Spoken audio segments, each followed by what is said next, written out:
Krishna friends, आज मैं आपको बांके बिहारी मंदिर के बारे में बताऊंगी।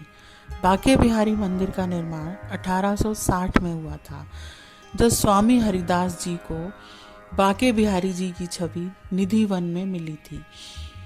स्वामी हरिदास श्री कृष्ण के अनन्य भक्त थे।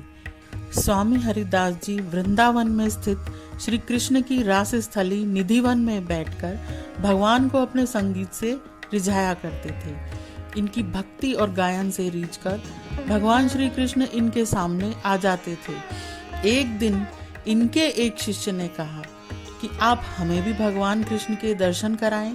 इसके बाद हरिदास जी श्री कृष्ण की भक्ति में डूबकर भजन गाने लगे और एक दिन राधा कृष्ण की युगल जोड़ी प्रकट हुई।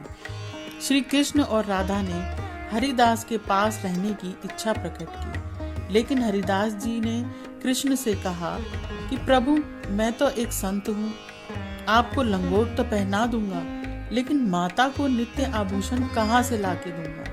भक्त की बात सुनकर राधा कृष्ण की युगल जोड़ी एकाकार होकर एक विग्रह के रूप में प्रकट हुई। हरिदास जी ने इस विग्रह को बांके बिहारी का नाम दिया। बांके बिहारी मंदिर में बिहारी जी की काले रंग की प्रतिमा है।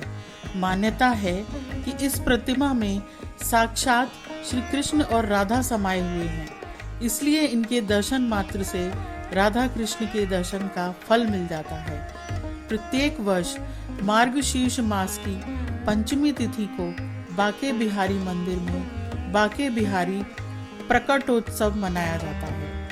वैशाख माह की तृतीया तिथि पर, जिसे अक्षय तृतीया कहा जाता है, उस दिन पूरे एक साल में सिर्फ इसी दिन बांके बिहारी के चरणों के दर्शन होते हैं। इस दिन भगवान के चरणों के दर्शन बहुत ही फलदायी होते हैं। तो यह थी बांके बिहारी मंदिर की कहानी। धन्यवाद। अगर आपको मेरी ये इन्फॉर्मेशन अच्छी लगी है तो please like, share and subscribe my channel.